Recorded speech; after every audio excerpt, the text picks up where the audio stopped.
bersamamu dalam kemuliaan.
Haleluya, beri sorak-sorai untuk Tuhan kita.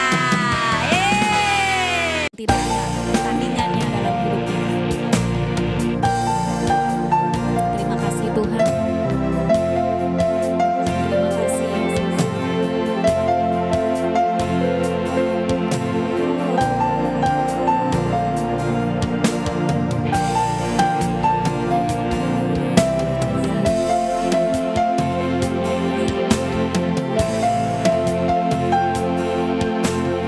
Inilah hidupku, ku serahkan kepadamu. Inilah hatiku, ku berikan bagimu. Tahu Tuhan, ku tahu Tuhan rancanganmu yang terbaik bagiku. Kami tahu Tuhan pengorbananmu. Ku tahu Tuhan pengorbananmu yang mulia bagiku.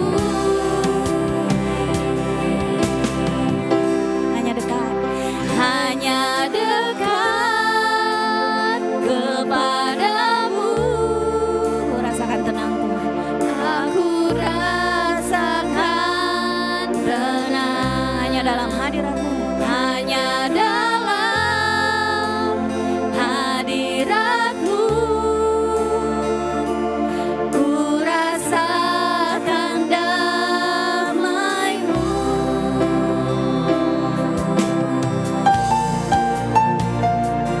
Ya Yesus, hanya di dalam-Mu Tuhan, hanya di dalam-Mu saja. Inilah hidup kami, inilah hati kami. Inilah hidupku, ku serahkan kepadamu. Inilah hati kami Bapa. Inilah hatiku, berikan bagimu. Tahu Tuhan rancanganmu yang terbaik bagiku. Ku tahu Tuhan pengorbananmu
Shalom bagi kita semua. Apa kabarnya Bapak Ibu? Puji nama Tuhan. Haleluya, baik. Sebelum kita mendengarkan sabda firman Tuhan, mari kita bersatu di dalam doa. Kami bersyukur kepadamu ya Tuhan. Hati kami rindu akan kebenaran firman Tuhan. Firman yang akan membentuk kehidupan kami. Firman yang akan mengubahkan pola pikir daripada kehidupan kami. Firman yang akan mengubahkan kehidupan kami. Firman Tuhanlah dasar dari segala sesuatu yang ada yang akan kami kerjakan atau apapun yang akan kami lakukan. Terima kasih Tuhan, bersabdalah lewat firman-Mu. Kami siap mendengar. Dalam nama Yesus kami berdoa. Amin. Bapak Ibu, saudara-saudari, ya, kita belajar hari ini bagaimana kita mau bertumbuh dari dalam supaya kehidupan kita adalah kehidupan yang serupa dengan Kristus. Kehidupan adalah kehidupan yang seharusnya seperti yang Tuhan kehendaki. Bapak Ibu saudara-saudari, ada dalam satu pepatah berkata begini, don't judge a book by its cover. Yang artinya jangan menilai isi buku dari sampulnya. Hal ini seringkali menjadi suatu perumpamaan bahwa kualitas suatu buku itu bukan karena dari sampulnya. Bisa saja sampul bukunya tersebut jelek rupanya ataupun tidak bagus, tetapi isi dalam bukunya tersebut adalah isi yang sangat berbobot. Tetapi ada juga yang nampaknya sampulnya bagus, kemasannya bagus, tetapi isi dalam buku tersebut belum tentu berbobot. Oleh karenanya jangan menilai isi buku dari satu sampulnya. Nah, hal ini juga dalam kehidupan sehari-hari, artinya jangan menilai seseorang semata-mata berdasarkan penampilan lahirianya saja. Jangan lihat kalau orang ngomongnya manis, orang ngomongnya lembut, orang ngomongnya kalau ini kita sering bilang soft spoken, ya. Itu adalah orang yang memang karakternya bagus. Belum tentu. Kalau saudara lihat di mana-mana orang yang melakukan penipuan, lahirianya pasti oke. Orang yang melakukan penipuan nggak mungkin nggak ngomongnya manis, betul? Ngomongnya nggak mungkin nggak pinter.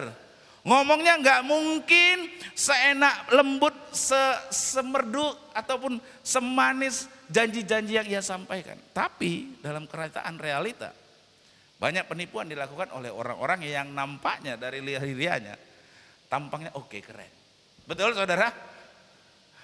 Oleh karena jangan menilai seorang semata-mata berdasarkan penampilan lahirianya saja. Kehidupan seseorang tidak hanya dapat dinilai hanya dengan memperhatikan perilaku lahirianya secara sepintas saja. Oh, nampaknya ini orang karena ngomongnya manis, ngomongnya lembut, ngomongnya bagus, sopan, ramah, ya pasti karakternya ini oke. Belum tentu. Karenanya kehidupan seseorang yang sesungguhnya hanya akan terlihat dalam perilaku hidupnya secara keseluruhan. Baik itu di depan umum maupun di hadapan Tuhan dalam kehidupannya secara pribadi. Seringkali yang ditampilkan di depan umum itu, orang sering bilang gini, harus jaim. Betul kan? Kalau di depan orang nampaknya baik sekali. Tapi di belakang orang,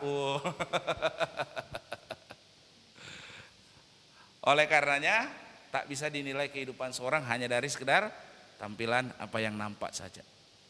Tapi kehidupan seorang itu harus dinilai ya secara keseluruhan. Kalau dalam bahasa Tuhan Yesus, dia bilang begini, setiap pohon itu dikenali dari buahnya. Yang paling menentukan pohon itu bagus atau tidak baik, itu dari apa? Buahnya. Bisa saja suatu pohon itu tumbuh sehat, segar, daunnya banyak, rantingnya banyak, berdaun lebat, rimbun sekali, tapi belum tentu berbuah. Dan orang akan bilang pohon ini adalah pohon yang tak berguna. Betul? Kehidupan kita juga sebagai pengikut Kristus itu bukan karena sekedar tampilan lahiriah kita saja, tapi buah daripada kehidupan kita. Kita dikenali sebagai pengikut Kristus itu dari apa buah yang kita hasilkan. Bukan sekedar tampangnya yang rapi, bukan sekedar hanya pakai salib di sini. Kalungnya salib, cincinnya salib, antingnya salib, stiker sepeda motor salib, apalagi pokoknya semuanya mau ada apa-apa salib semua. Itu tidak mengukur kehidupan orang tersebut adalah sebagai seorang pengikut Kristus yang sejati. Kalau itu hanya ukuran lahiriah saja. Tapi yang menjadi ukuran adalah bagaimana kehidupanmu itu berbuah seperti yang Tuhan kehendaki. Berbicara tentang buah, hari ini kita akan belajar dari Galatia pasal 5 ayat 22 sampai 26 yang berkaitan dengan buah-buah roh. Dan buah-buah roh ini merupakan karakternya Tuhan. Karakter Tuhan yang juga harusnya ada dalam kehidupan orang yang percaya kepadanya. Orang-orang yang memang Tuhan ciptakan, Tuhan rancangkan serupa dan segambar dengan Dia.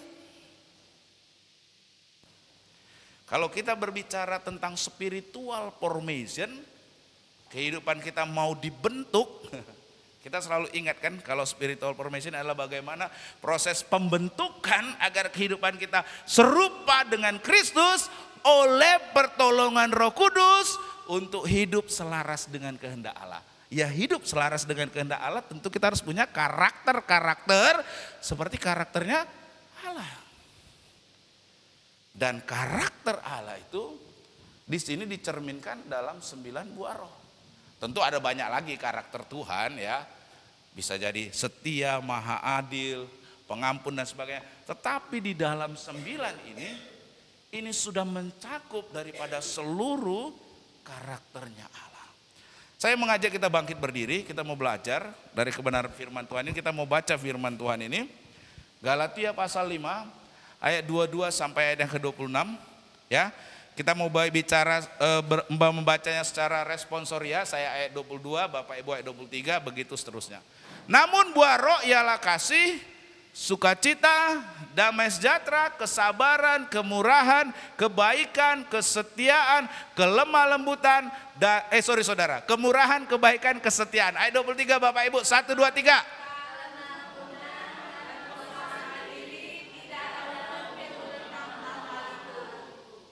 Mereka yang menjadi milik Kristus Yesus telah menyalibkan daging dengan segala hawa nafsunya dan keinginannya. Ayat 25.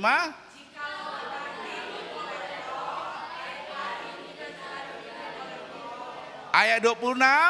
Dan janganlah kita gila hormat, janganlah kita saling menantang dan saling mendengki. Terima kasih, silahkan duduk Bapak Ibu Saudara-saudari. Bapak Ibu Saudara-saudari, kalau kita bicara tentang bagaimana kehidupan daripada spiritual formation, kita kan di sepanjang bulan ini belajar tuh bahwa kehidupan kita ini dibentuk Tuhan supaya hidup kita serupa dan segambar kembali dengan Kristus. Kita kemarin belajar ya bahwa kalau kita ingin menjadi serupa dan segambar dengan Kristus, maka kita harus senantiasa siap untuk dibentuk. Kalau kita bicara proses pembentukan, ada kalimat oleh pertolongan Roh Kudus. Artinya kalau kita mau dibentuk, kita harus bersandar bergantung kepada Roh Kudus. Nah, kalau kita hidupnya bersandar bergantung kepada Roh Kudus, maka buah-buah roh itu yang merupakan juga karakter daripada Allah itu ada dalam hidup kita.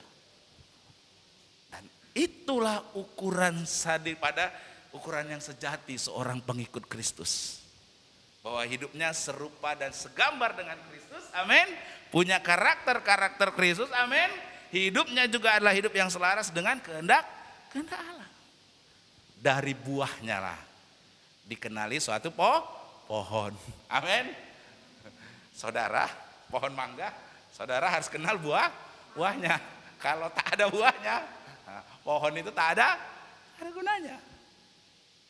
Kalaupun cuma tumbuh. Nah, Bapak Ibu saudara-saudari, ya, tentu kehidupan kita adalah kehidupan yang kita inginkan supaya kita hidupnya itu berbuah-buah. Karakter daripada buah-buah roh ini ada dalam kehidupan kita. Nah, apa yang perlu kita lakukan Bapak Ibu supaya hidup kita adalah hidup yang berbuah-buah, hidup yang menghasilkan buah roh dalam kehidupan kita, ya kita harus berserah kepada Roh Kudus. Nah, wujud dari penyerahan hidup kepada Roh Kudus yang pertama, kalau saudara mau menghasilkan hidupnya, menghasilkan buah-buah roh, saudara harus berserah kepada Roh Kudus. Nah, apa itu wujudnya? Yang pertama, menyalibkan keinginan yang bertentangan dengan kehendak Tuhan. Katakan kanan kiri saudara, menyalibkan keinginan yang bertentangan dengan kehendak Tuhan. Atau dengan bahasa simpelnya, salibkan dirimu. Bilang kanan kiri, salibkan dirimu. Nah, apa itu yang dimaksud dengan menyalibkan diri? Menyalibkan keinginan yang bertentangan dengan kehendak Tuhan itu apa? Bapak Ibu saudara-saudari, dengan menyalibkan keinginan yang bertentangan dengan kehendak Tuhan, kalau kita ini salibkan keinginan-keinginan yang bertentangan dengan kehendak Tuhan, maka Roh Kudus akan semakin menghasilkan buahnya dalam hidup kita. Karya Roh Kudus yang bekerja dalam hidup kita itu yang akan mengakibatkan sifat atau gambar Kristus akan semakin terbentuk dalam diri kita. Itu sebabnya dalam Galatia 5:24 dikatakan begini, mereka yang menjadi milik Kristus Yesus telah apa saudara-saudari, baca bersama saya. Yang di bold merah 1, 2, 3 ya. Siapa di sini milik Kristus?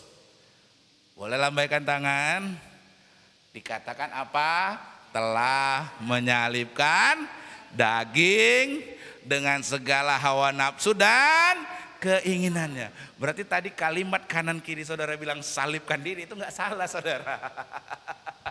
Karena kalau Anda menjadi milik Kristus Yesus, saudara menyalibkan daging dengan segala hawa nafsu dan keinginannya.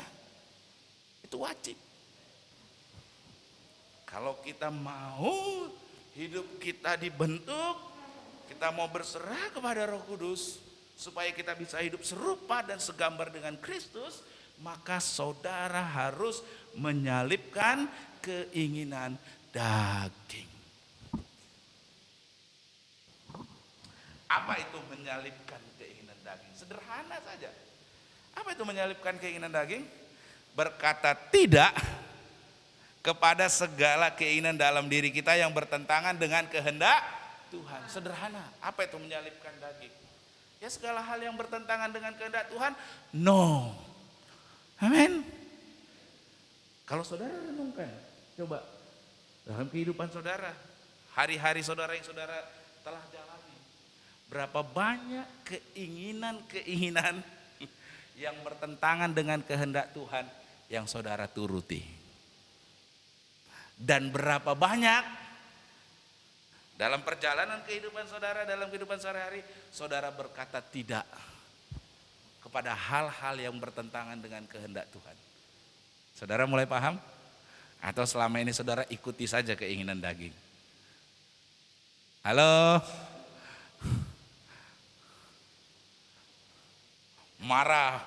Marahnya barbar. Ada kesempatan lakukan A, B, dan C. Padahal itu tahu saudara bertentangan dengan kehendak Tuhan. Kalau berbicara menyalibkan diri, artinya apa hal-hal yang bertentangan dengan kehendak Tuhan? Saudara katakan apa? Tidak. kalau sudah mau terpancing dengan amarahnya, keluar itu semua yang di taman hewan itu, saudara langsung stop. Saya nggak mau. Saya mau menyalibkan diri. Amin.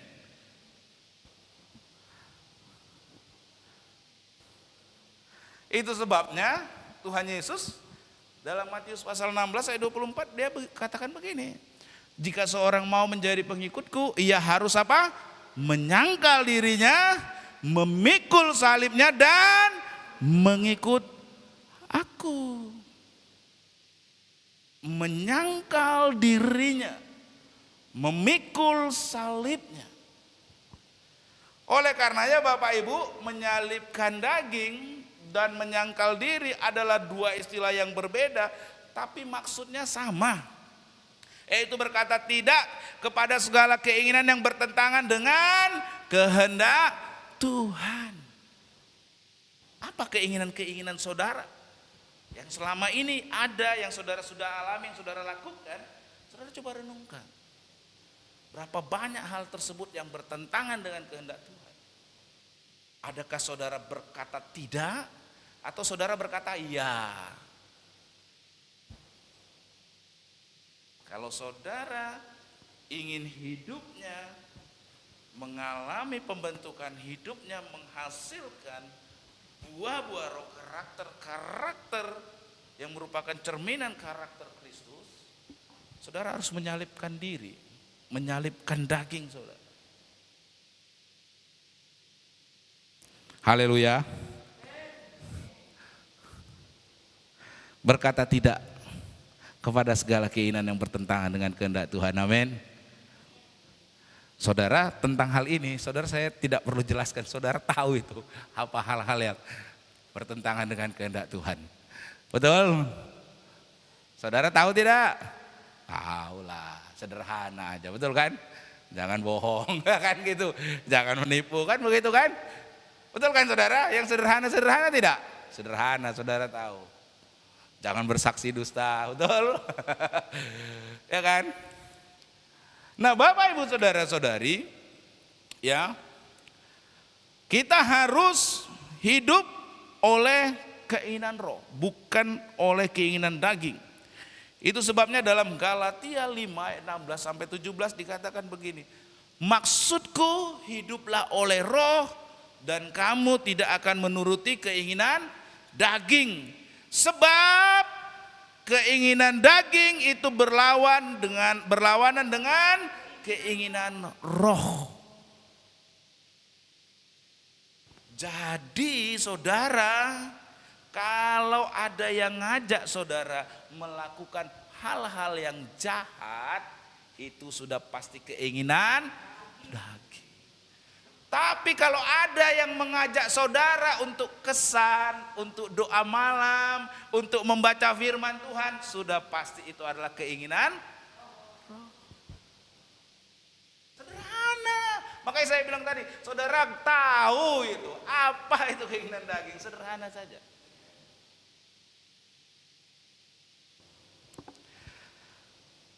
Ketika kita dalam kehidupan ini Bapak Ibu Saudara-saudari, kita itu diperintahkan supaya kita tidak menuruti keinginan daging atau berkata tidak pada keinginan tersebut.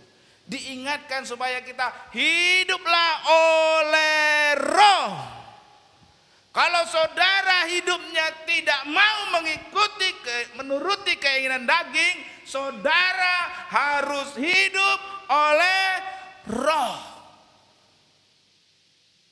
Tanpa hidup oleh roh, hidup dipimpin oleh roh, maka hidup saudara akan senantiasa mengikuti keinginan daging. Coba saudara renungkan. Adakah hidup saudara itu dipimpin oleh roh? Apakah hidup saudara itu sudah dipimpin oleh roh? Kebanyakan kenapa orang hidupnya mengikuti keinginan daging terus menerus, karena hidupnya tidak dipimpin oleh roh. Karena kalau orang yang hidup dipimpin oleh roh, keinginan roh itu berlawanan dengan keinginan daging. Udah pasti itu. Saudara renung. Karena kalau sampai saudara kita hidup menuruti keinginan daging, inilah yang terjadi apabila keinginan daging itu dituruti, maka buahnya antara lain disebut sebagai apa? Pencabulan, kecemaran, iri hati, kemarahan, kedengkian, dan sebagainya. Inilah kalau saudara hidup dipimpin oleh daging, hidup mengikuti keinginan daging. Galatia 5 ayat 19 sampai 21 sebelum daripada bacaan kita hari ini. Kalau orang hidupnya dipimpin oleh daging, hidupnya menuruti keinginan daging, ini yang terjadi. Makanya kalau suka marah-marah, kemarahannya tak berhenti, kedengkiannya tak berhenti, apalagi iri hatinya tak berhenti, itulah saudara hidup dipimpin oleh daging. Saudara hidup oleh keinginan daging, Anda turuti itu terus. Makanya saudara marah, dengki, iri hati. Coba saudara bandingkan ini. Kalau Galatia 5 ayat 19 sampai 21 keinginan daging itu percabulan, kecemaran, iri hati, kemarahan, dengki. Tapi lihat, namun buah roh ialah kasih, sukacita, damai sejahtera, kesabaran, kemurahan, kebaikan, kesetiaan, kelemah lembutan, dan penguasaan diri. Saudara bisa membandingkan satu ini, yang sebelah sini ini rumah yang lapang, rumah yang cantik, rumah yang luas, rumah yang gak bikin penat. Coba yang di atas itu saudara. Keadaannya seperti rumah yang gelap, pengap, kotor. Nah, itulah perbandingannya saudara. Makanya kalau saudara mau hidup, saudara hidupnya ya dibentuk, dipimpin oleh roh, maka yang pertama ini kita harus mau saudara menyalipkan diri kita dari segala keinginan daging saudara. Yang menarik ini saudara, sebagaimana Yesus tidak menyalipkan dirinya sendiri, sesungguhnya kita pun tidak menyalipkan diri kita sendiri. Yesus di kayu salib, enggak dia paku tangan kanannya sendiri, ya kan? Kakinya dia paku sendiri, baru kalau udah dipaku semua gimana mau paku tangan kirinya lagi saudara? Nggak bisa.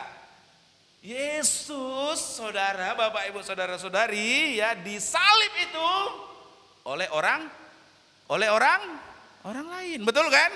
Tuhan Yesus nggak disalib menyalibkan diri sendiri kan? Enggak kan saudara? Tapi siapa yang menyalibkan?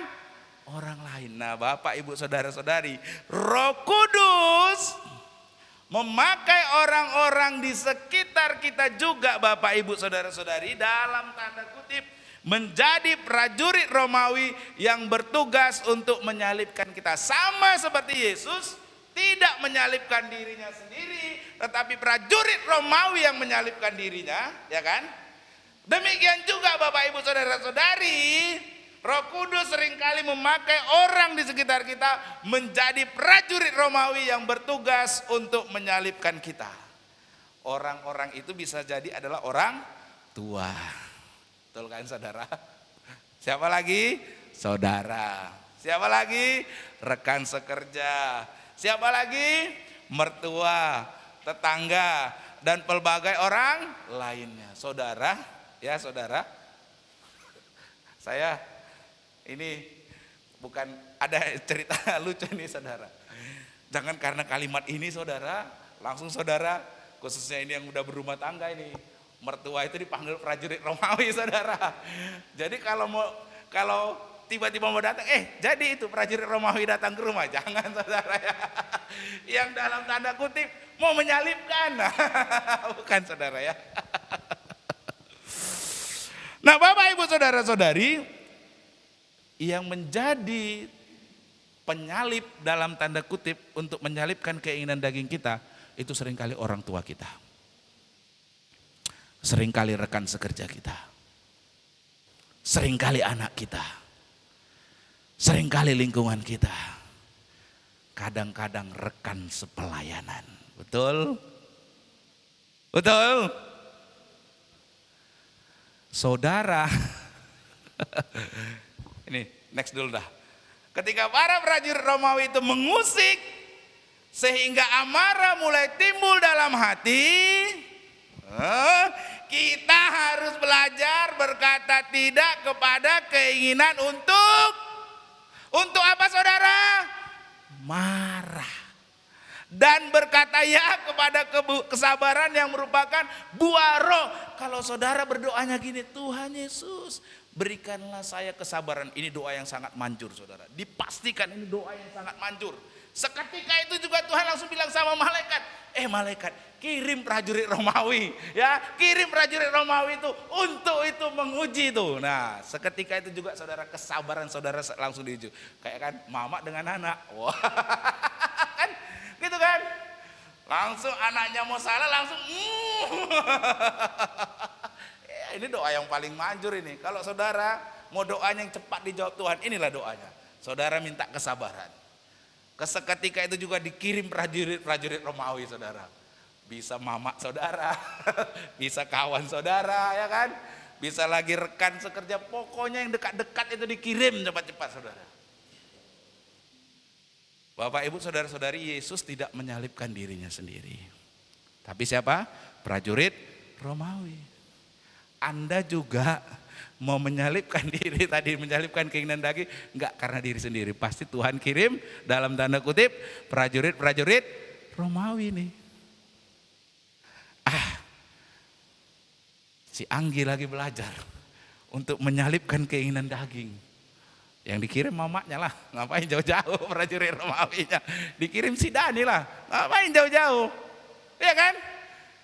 Begitu juga sini kita.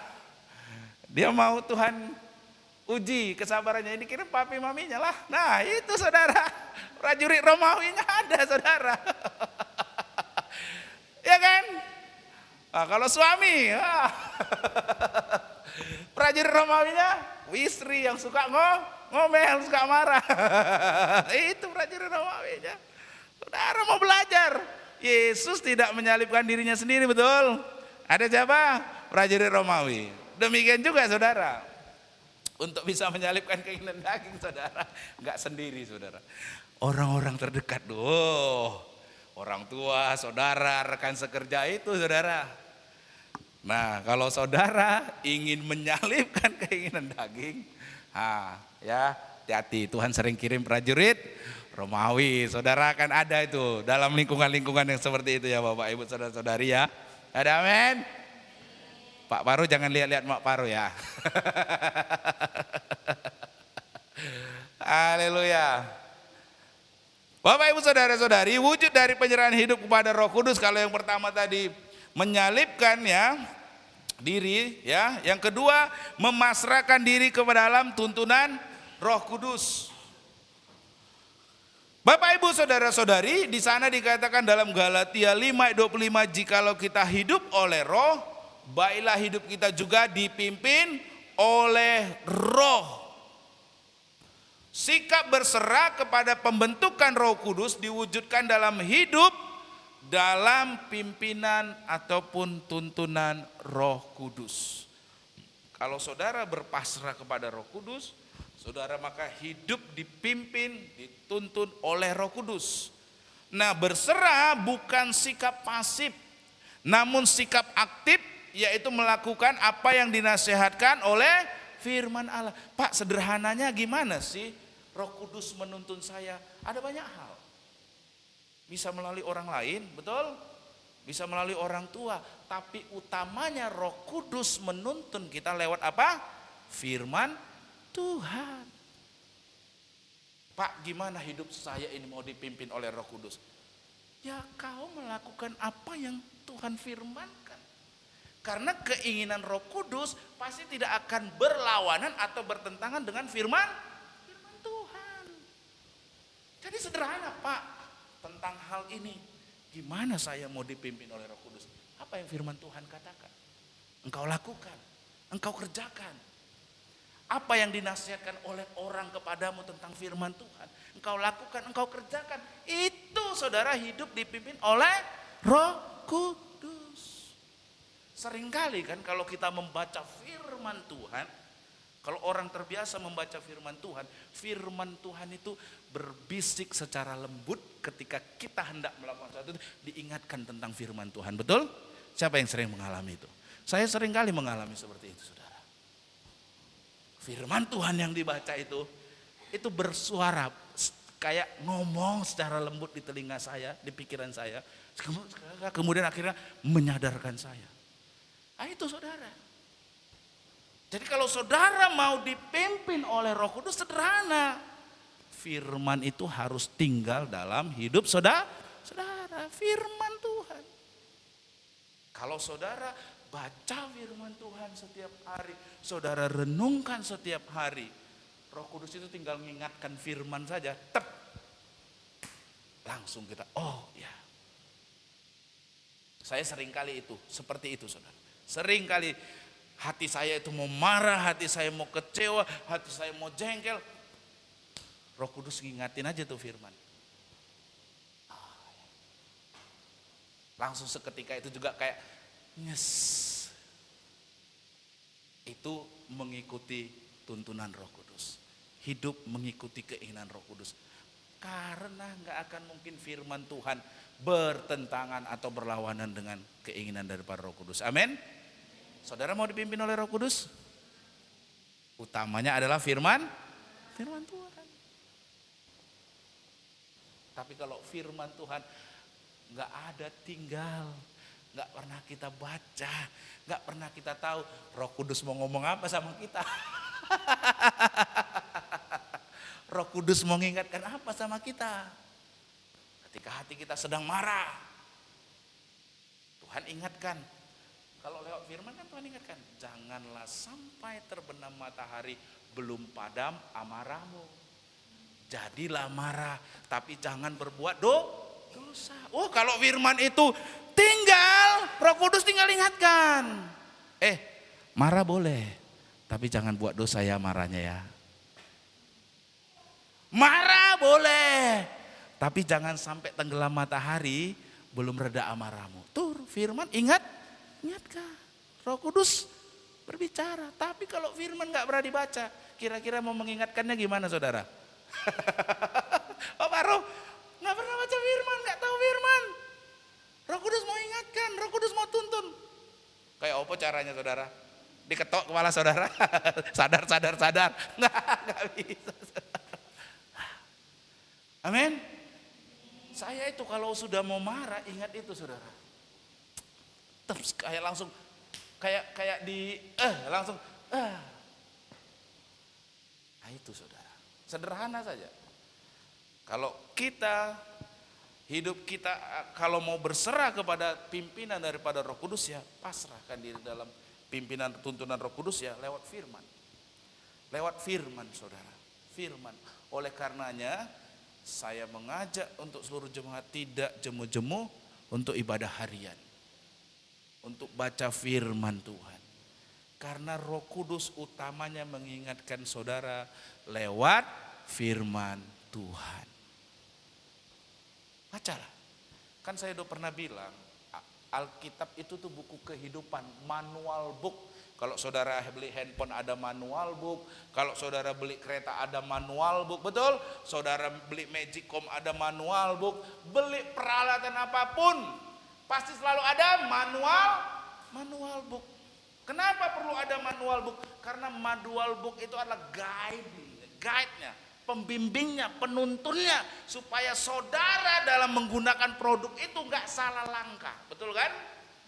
Supaya barang tersebut bagus, dipergunakan sebaiknya, sewajarnya, dan tujuannya untuk hal yang baik. Dalam hidup saudara, manual booknya itu apa? Alkitab. Gimana supaya hidup saudara bagus?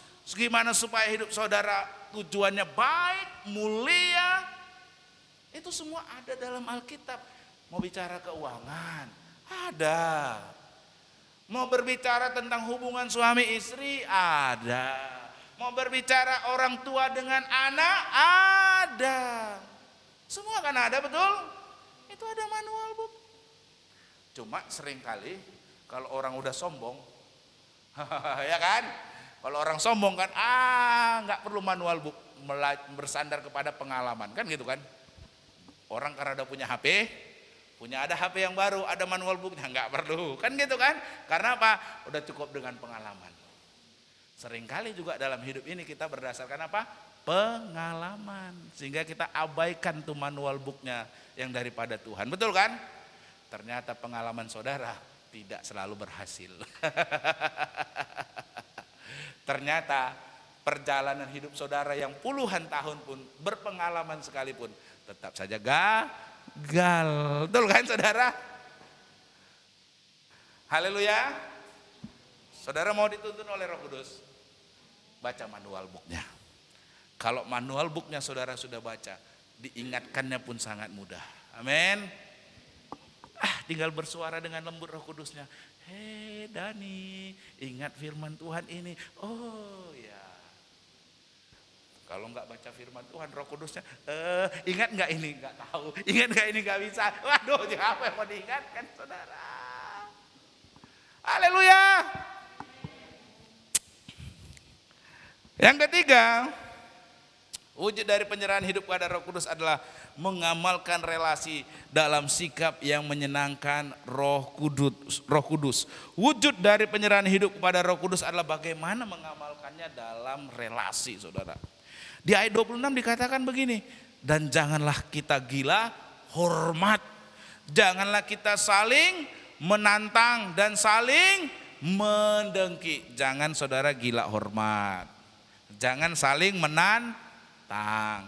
Jangan saling mendengki. Bapak Ibu berkata, kata saling-saling ini saudara, itu dipraktekkan dalam konteks relasi atau komunitas. Kalau bicara saling, berarti berbicara dalam satu komunitas.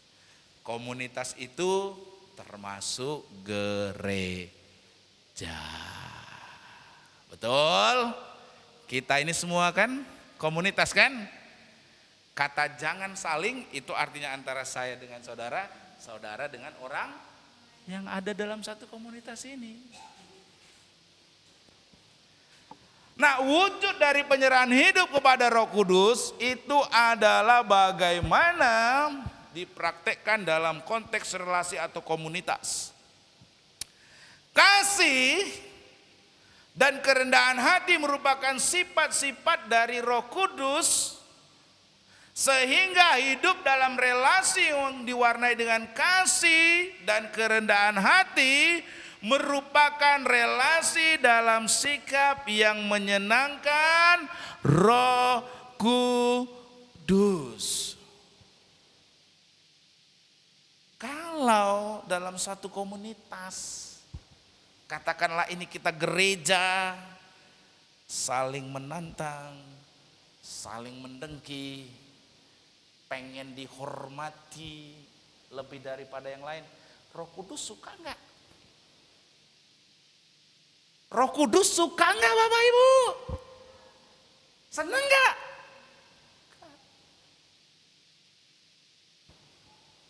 Kita ke gereja, tapi kita saling menantang. Oh siapa dia rupanya? Apa mesti kali? Wah. Kalau dia kayak gini, saya juga kayak gini. Wah.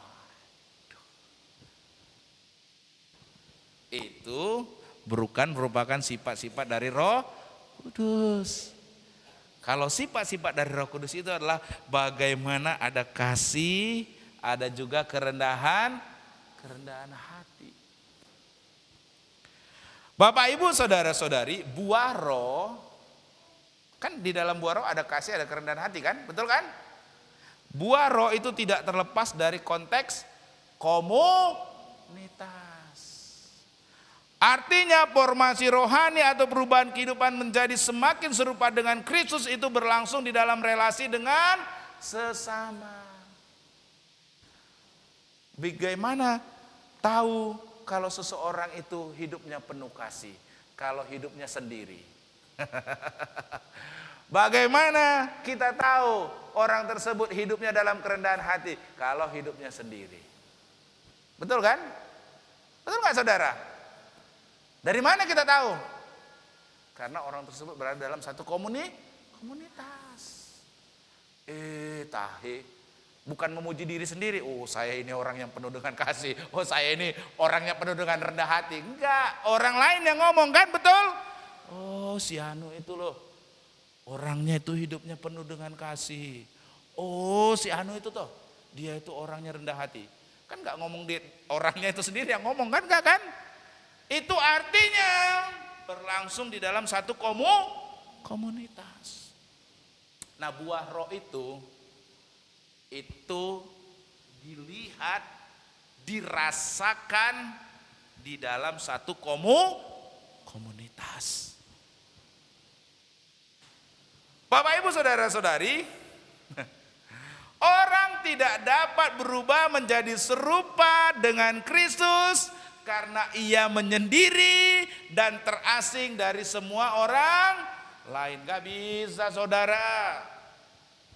Kalau hidup saudara adalah hidup yang menghasilkan buah-buah roh, itu terjadi dalam satu komunitas. Bahkan komunitas yang paling kecil pun keluarga. Nggak sendiri saudara. Mau menjadi serupa dengan Kristus berarti hidup sendiri, mengasingkan diri, tak perlu dengan orang lain. Salah.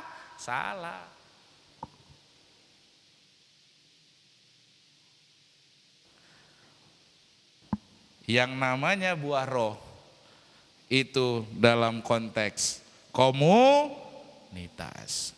Bagaimana dari hidupmu, keluargamu, istrimu, suamimu, anakmu itu tahu bukan kau memiliki buah-buah roh kasih, kerendahan hati, kesabaran. Itu karena dia hidup bersama dengan engkau dalam satu komunitas. Bapak Ibu saudara-saudari, memang perlu kadang-kadang silent and solitude. Memang perlu kita sendirian. Kalau doa itu ya perlu saudara sendiri. Ya kan saudara? Perlu ada waktunya. Tapi itu tidak akan dapat menghasilkan buah roh saudara. Kalau saudara mengasingkan diri saja. Yesus memperhatikan silent and solitude. Tapi juga sebagian besar waktunya Tuhan gunakan juga untuk melayani. Yang setuju katakan amin. Wujudnya itu karena berada dalam satu komunitas. Dan diperlukan keseimbangan antara hidup dalam komunitas dan waktu menyendiri bersama dengan Allah. Apa yang penting baca firman doa. Nggak perlu gabung-gabung bersama komunitas yang lain. Salah kalau itu. Yang penting doa sendiri, yang penting baca firman sendiri. Bos, orang itu harus merasakan buah daripada kehidupanmu yang dekat dengan Tuhan. Bukan untuk kau nikmati sendiri. Itu salah. Karena sekali lagi buah roh itu terimplementasikan, diterapkan, dirasakan di dalam komunitas. Jadi jangan, Pak, yang penting saya baca firman Tuhan sendiri, yang penting saya doa sendiri, udah cukup. Salah. Agama Kristen bukan, Tuhan gak ngajarin kita untuk jadi individu. No, betul kan? Itu sebabnya ada istilah tubuh Kristus. Kan ada orang tuh yang penting apa? Baca firman Tuhan sendiri, ya kan? Doa sendiri udah cukup, nggak perlu lah. Salah. Yesus, Anda lihat, makanya Tuhan Yesus bilang, anak manusia datang bukan untuk dilayani, melainkan melayani. terlibat dalam satu komunitas.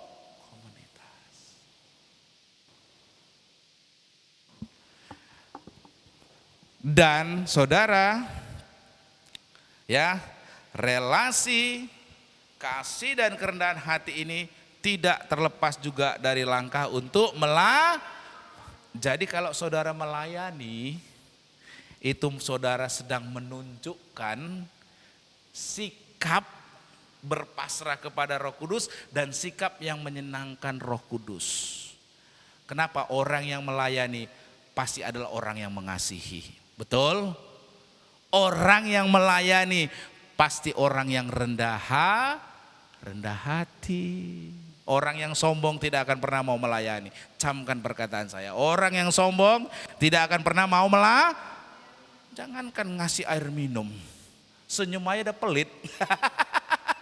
Karena saking sombongnya, karena saking merasa tingginya.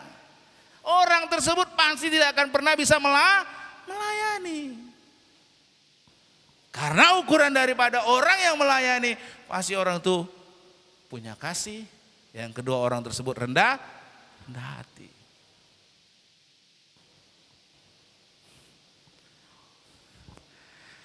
Hanya dengan terlibat di dalam pelayanan, barulah kasih dan kerendahan hati bukan sekedar slogan atau angan-angan belaka, namun juga praktek kehidupan. Kesempatanlah saudara ini dalam satu komunitas. Saudara tunjukkan kasih saudara. Kesempatanlah dalam satu komunitas ini. Saudara tunjukkanlah kerendahan hati saudara. Amin. Amin.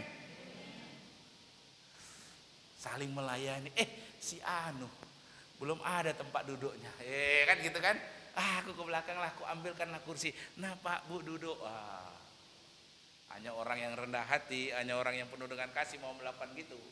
Betul kan saudara? Kalau orangnya sombong, boro-boro, ambillah sendiri. Punya tangan, punya kaki.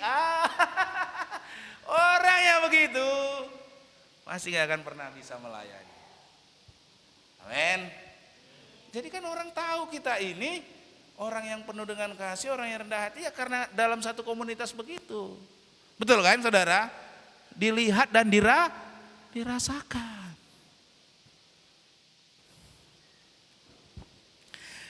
Nah masalahnya acap kali di gereja orang bersikap seperti datang ke rumah makan. Saudara, kalau saudara datang ke rumah makan, apa yang menjadi sikap saudara? Maunya dilayani. Yang kedua, apa maunya saudara? Menu makanannya semua harus sesuai selera selera saya. Betul kan? Pelayanannya harus sesuai selera saya. Pokoknya ukurannya apa saudara? Anda. Coba semua masing-masing datang ke gereja ini. Seperti saudara datang seperti ke rumah makan. Waduh. Pak, urusan saya, maunya saya, keinginan saya begini Pak. Tuh coba masing-masing kayak gini kita. Apa yang terjadi? Kekacauan. Itulah yang sering kali terjadi dalam gereja. Ya, orang itu datang, gereja ini harus sesuai maunya saya. Gereja ini, orang-orang dalam gereja ini harus sesuai keinginan saya. Nah itulah hidup yang tidak melayani. Itulah orang yang sombong. Itulah orang yang congkak. Itu bukanlah gambaran daripada orang yang rendah hati. Saudara di gereja itulah saudara harusnya menunjukkan sikap kasih saudara. Amin. Di gereja itulah saudara harusnya menunjukkan kerendahan hati saudara. Jangan datang ke gereja seperti datang ke rumah makan. Amin. Gak cocok sama saya pujiannya ini. Gak cocok sama saya khotbah pendetanya ini. Gak cocok sama saya orang-orang gereja ini. Manggo ya bak. Kalau kayak gini semua, gimana gereja? Halo? Halo saudara. Halo. Jangan maunya saya, amin. Tapi maunya Tuhan. Gereja bukan rumah makan, amin. Gereja adalah tempat untuk melayani. Gereja adalah tempat saudara menunjukkan hidup saudara yang dipimpin oleh Roh itu. Sehingga komunitas di sini tuh merasakan, oh iya. Kalau di dalam yang namanya gereja, gereja itu harus seperti keluarga. Ya. Harusnya gereja tidak diperlakukan seperti rumah makan, tetapi sebagai suatu keluarga. Dalam keluarga semua orang saling melayani lebih sungguh. Tuhan lebih dulu melayani kepadaku, melayani.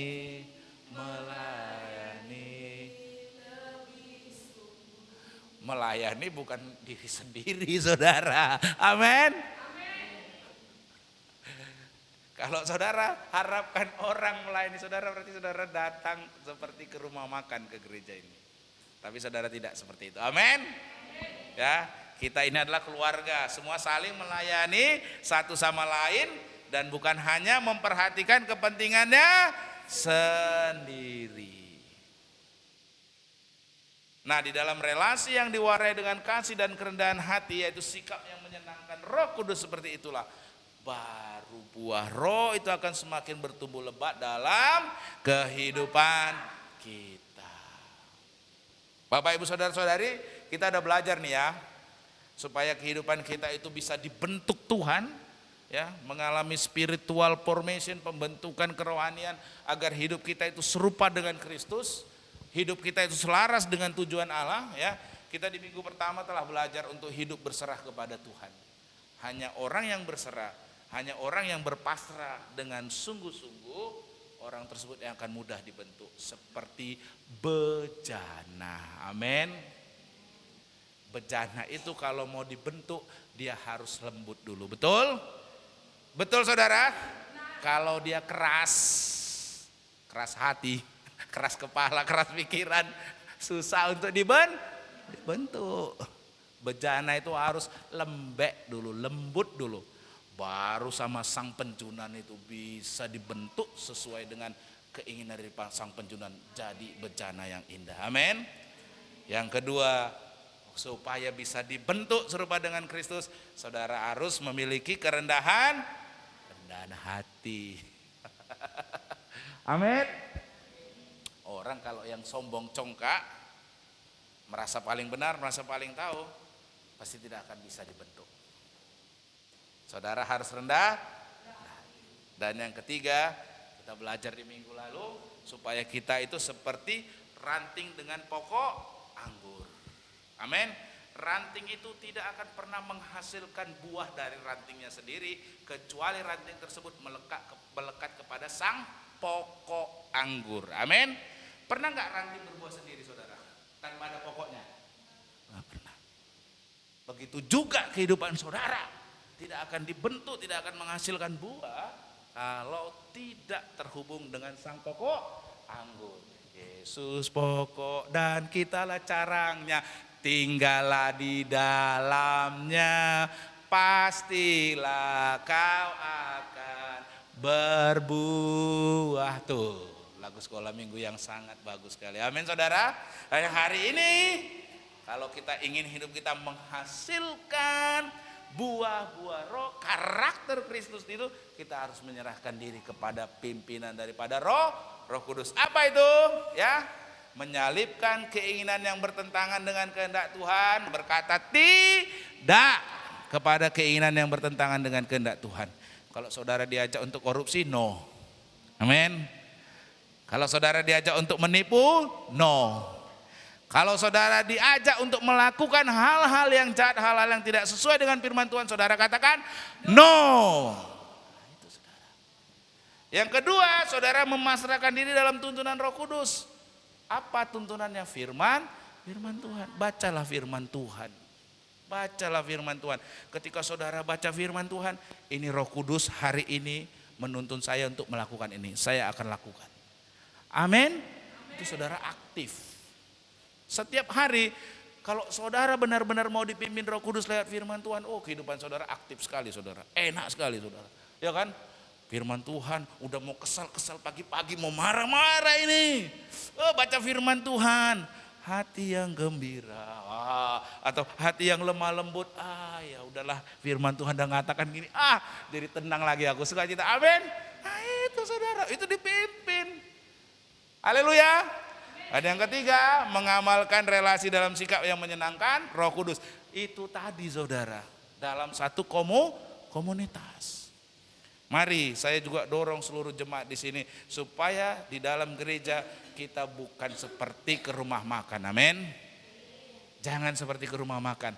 Ukurannya untuk saya sendiri semuanya. Jangan. Kita harus mengamalkan untuk bagaimana menyenangkan Roh Kudus dengan sikap kasih dan kerendahan hati lewat melayani satu dengan yang lain. Mari kita tundukkan kepala, kita bersatu dalam doa. Terima kasih Tuhan buat kebenaran firman yang sudah kami dengar untuk siang hari ini. Kami rindu hidup kami menghasilkan buah. Dari buahnya lah setiap pohon dikenali. Demikian juga biarlah dari buahnya melalui kehidupan kami ini, kami dikenal orang sebagai pengikut Kristus yang sejati. Kami hari ini belajar untuk berserah penuh kepada tuntunan Roh Kudus. Tolong Tuhan, biarlah melalui Roh Kudus-Mu yang membimbing, menuntun kami supaya hidup kami tidak menuruti keinginan-keinginan daging. Yang seringkali menjerumuskan kami, membawa kami ke dalam lembah kekelaman, yang membawa kami ke dalam jurang masalah oleh karena menuruti keinginan-keinginan daging. Hari ini kami belajar untuk hidup kami dipimpin oleh Roh Kudus supaya keinginan-keinginan Roh itulah yang mewarnai kehidupan kami, sehingga kehidupan kami akan menghasilkan buah-buah Roh yang akan dilihat, yang akan dirasakan di dalam satu komunitas, baik itu keluarga, baik itu lingkungan, maupun di dalam gerejamu ini ya Tuhan. Biarlah kami belajar di dalam pelbagai hal, bagaimana hidup kami adalah hidup yang menyenangkan Roh Kudus. Terima kasih Tuhan, terima kasih buat kebenaran yang sudah kami dengar. Hidup kami mau menjadi serupa dengan Kristus. Dan oleh karenanya kami perlu pertolongan daripada Roh Kudus. Terima kasih Tuhan, terima kasih buat kebenaran firman yang kami dengar siang hari ini. Dalam nama Yesus kami berdoa. Amin.